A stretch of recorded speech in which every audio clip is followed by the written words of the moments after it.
오늘 하루도 말씀으로 아침을 깨우는 우리 성도님들께 주님의 큰 축복이 있기를 소망합니다. 오늘의 말씀은 마가복음 14장 12절에서 21절까지의 말씀입니다. 우리 같이 봉독하도록 하겠습니다.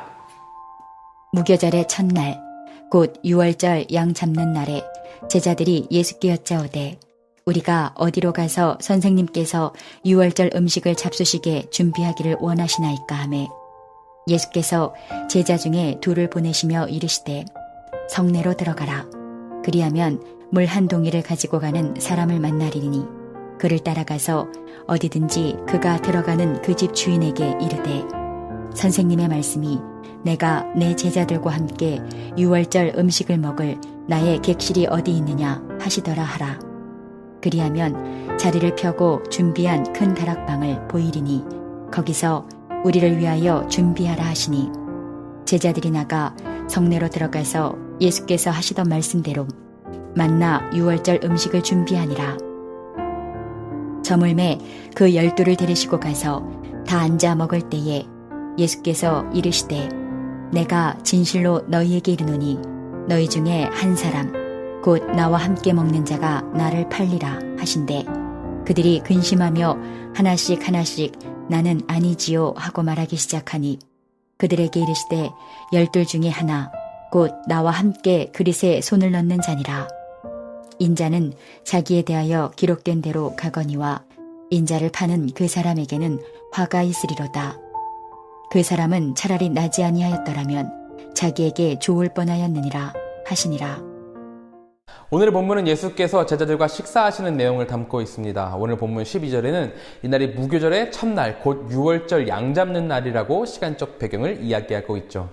유월절은 이스라엘이 애굽에서 탈출할 때 10번째 재앙, 장자의 재앙을 피하기 위해서 어린 양을 잡아 피를 문설주에 발랐던 구원 의식에서 유래된 축제입니다. 그렇기 때문에 유월절이라는 이 시간적 배경에는 어린 양의 피로 구원을 얻은 날이라는 의미가 담겨 있습니다.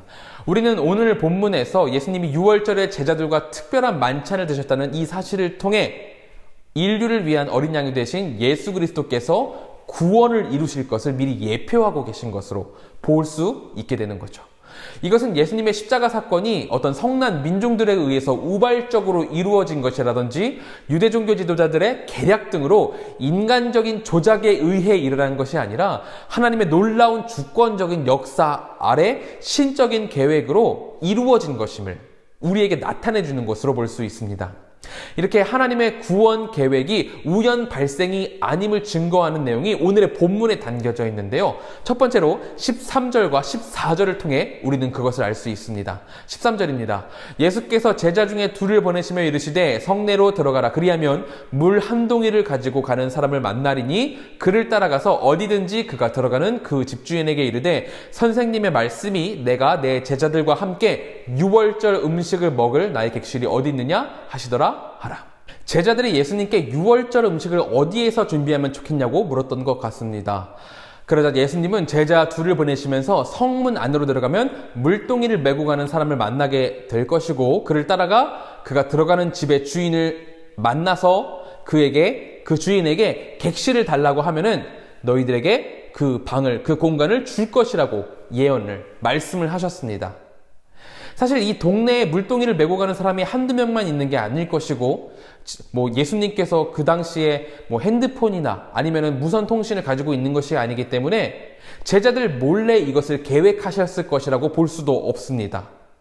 너무나도 허무맹랑하게 보이고 우연히 겹치는 것처럼 보이긴 하지만 우리가 믿음의 눈으로 이것을 바라볼 때 이것은 예수님의 놀라운 신적인 능력이고 예수님의 구원 계획의 일부임을 우리가 알게 되는 은혜를 경험하게 됩니다. 또한 본문을 보면 예수님께서 유월절 만찬에서 제자 중 한 명이 자신을 팔 것을 예언하시는 장면을 보게 됩니다. 그리고 그 안에서 제자들에게 12 중에 하나 곧 나와 함께 그릇에 손을 넣는 자니라고 제자들 중 한 명이 나를 배신할 것이라는 것을 말씀을 하시면서 예수님께서 자신이 어떠한 루트를 통해서 잡히시고 죽임을 당하시게 될지를 미리 알고 계신 것을 확인할 수 있습니다. 그러면 우리는 여기서 한 가지에 대해서 궁금증을 느끼게 되는데요. 하나님께서 이 모든 것을 계획하신 것이라면, 예수님께서 이 모든 것을 계획하신 것이라면 유다의 배신까지도 계획하신 것이기 때문에 유다에겐 죄가 없는 것이 아니냐라고 궁금증을 가지게 될 수 있습니다. 하지만 하나님의 계획은 인간의 계획과는 다른 것이라서 인간은 도미노를 일정하게 딱딱딱 세워놓고 넘어뜨려서 그림을 그리게 하는 그런 계획을 짜지만 하나님의 계획은 각각의 사람들이, 유기체들이 자신의 자유의지로 행동하는데 그 자유의지로 행동하는 그 모든 것들을 통틀어서 그것들을 모두 엮어서 당신의 계획하신 대로 이루어지는 그 신묘한 것이 하나님의 계획임을 우리는 깨달을 수 있습니다. 그렇기 때문에 예수께서도 21절을 통해서 인자를 파는 그 사람에게는 화가 있으리로다. 그 사람은 차라리 나지 아니하였더라면 자기에게 좋을 뻔하였느니라고 말씀을 하고 계신 겁니다. 유다가 자신의 자유의지대로 예수님을 팔고 악행을 저질렀기에 예수님께서는 그에게 화가 있을 것이라고 말씀을 하시는 것이죠. 하지만 하나님께서는 유다의 이 자유의지조차도 하나님의 역사 가운데, 주권 가운데 엮으셔서 하나님의 구원 계획으로 방향을 이끌고 계신 것을 우리는 이 본문을 통해서 알게 되는 것이죠. 구원 계획대로 예수님 자신의 상황을 주관하시고 자신이 이 땅에 오신 목적을 향해 상황을 통제하고 계신 것을 우리는 이 본문을 통해 알 수 있게 된다는 겁니다. 그렇기 때문에 이 사실이 우리에게는 매우 은혜가 됩니다. 왜냐하면 예수님께서 십자가에 매달리신 것이 인간들에게 이리 끌리고 저리 끌리시다가 밑보여서 인간의 뜻대로 달리신 게 아니라 저 멀리 태초에서부터 오랜 기간 동안 인도해 오신 하나님의 구원 계획에 따라서 예수께서 당신의 의지로 모든 고통을 참으시고 십자가를 선택하신 것이기 때문에 우리는 이 구원 계획, 예수께서 이 모든 것을 계획하시고 알고 계셨다는 것에서 큰 은혜를 경험하게 되는 겁니다. 그리고 그 놀라운 십자가가 다른 것을 향해 있는 것도 아니고 바로 우리를 향해 주어졌다는 그 사실이 우리에게 엄청난 은혜로 다가오는 것이죠. 오늘 주일을 앞둔 토요일 아침 우리 함께 말씀을 묵상할 때 반드시 기억해야 할 것은 하나님께서는 수없이 많은 세월을 걸쳐서 구원 계획을 인도해 오셨다는 겁니다. 사단이 이 구원 계획을 깨트리고 변형시키기 위해서 수없이 흔들고 방해하려고 했지만 그 모든 것을 뛰어넘는 하나님께서 사단의 이런 방해조차 당신의 역사 가운데 사용하심으로 예수 그리스도의 십자가를 이루어 내셨다는 거에 우리가 큰 은혜를 경험하는 것이죠. 그리고 무엇보다 은혜가 되는 것은 세월을 통해서 이루어진 너무나도 놀랍고 아름다운 이 하나님 나라의 구원 계획이 결국에는 나를 향해 있다는 것입니다. 누가 봐도 너무나도 추악하고 모자라기만 한 우리 자신이지만 하나님께서 나를 사랑하셔서 태초부터 계획을 세우시고 주권적으로 역사하셔서 우리에게 구원을 주셨다는 이 사실이 우리에게 큰 은혜가 된다는 것입니다. 우리 하나님께서는 이렇게 놀라우신 분입니다. 우리 주 예수 그리스도의 놀라운 사랑은 이렇게나 아름답습니다. 우리가 이런 귀한 말씀으로 아침을 깨울 수 있다는 사실이 우리에게 큰 기쁨이 되고 은혜가 되기를 소망합니다. 그러므로 우리 성도 여러분, 하나님의 구원 계획이 나를 향해 있다는 것을 기쁨으로 받으시고 은혜로운 하루를 살아가실 바랍니다. 하나님께서 우리를 택하셨습니다. 오랜 기간 동안 우리를 기다리셨고 그리고 우리를 구원해 내셨습니다. 이 구원의 기쁨, 이것을 하루 종일 품고 살아가는 우리 성도님들이 되시기를 소망합니다.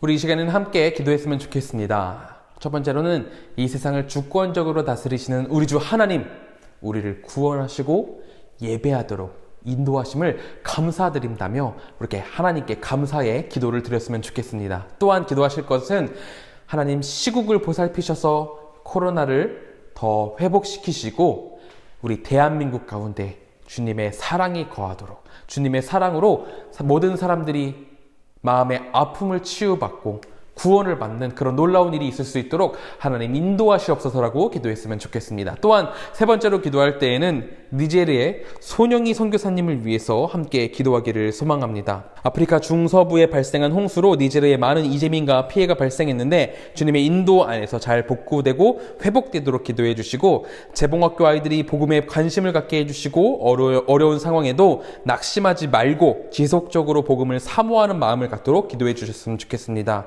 또한 선교사님의 건강을 챙겨주시고 성령의 보호 가운데 잘 지내시도록 하나님 인도하여 주시옵소서라고 함께 기도하도록 하겠습니다. 우리 같이 기도하겠습니다.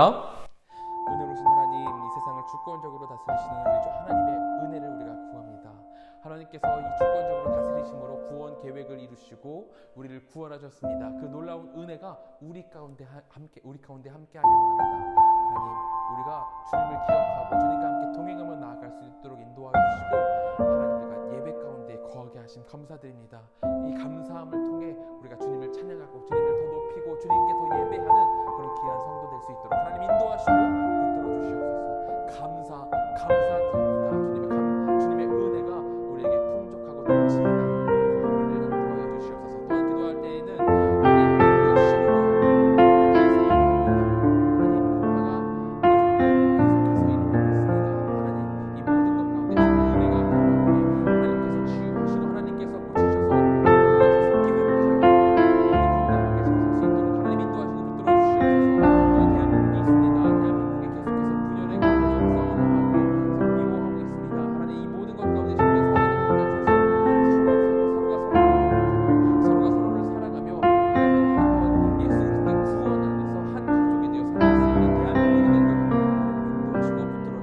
또한 니제르 선교사님을 위해서 기도합니다. 아프리카 중서부에 발생한 홍수로 니제르에 많은 이재민과 피해가 발생했는데 주님의 인도하여 잘 복구되고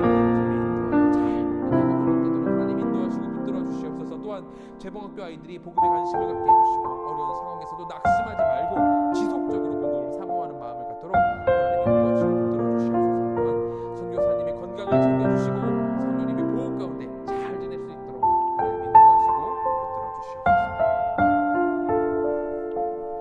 제가 기도하고 마치도록 하겠습니다. 은혜가 충만하신 하나님, 오늘도 우리가 주님의 사랑으로 아침을 깨웁니다. 이 주님의 사랑, 우리가 깨달은 만큼 더 기쁨으로 하루를 살아가게 하시고 우리가 하나님의 은혜 가운데에서 감사함으로 하루를 살아갈 수 있도록 하나님 인도하여 주시옵소서. 하나님, 내일은 주일 예배가 있습니다. 이 예배를 기다리는 마음으로, 기대하는 마음으로, 준비하는 마음으로 오늘 하루를 거룩하게 살아가게 하여 주시고, 우리가 내일 예배에서도 주님을 꼭 만나 주님께 나의 모든 것들을 드릴 수 있도록 하나님 인도하시고 붙들어 주시옵소서. 하나님, 우리 성도님들 토요일 잠시 안식을 가지셨다가 내일 예배드리시게 될 텐데, 이 토요일 잠시 안식하는 순간 하나님께서 더 많이 채워주시고 더 많이 보호해 주셔서 우리 성도님들이 기쁜 마음으로 예배에 나올 수 있도록 인도하여 주시옵소서. 하나님, 언제나 우리를 지키시고 보호하시는 것을 믿습니다. 하나님, 도우시옵소서. 예수님의 이름으로 기도드렸습니다. 아멘.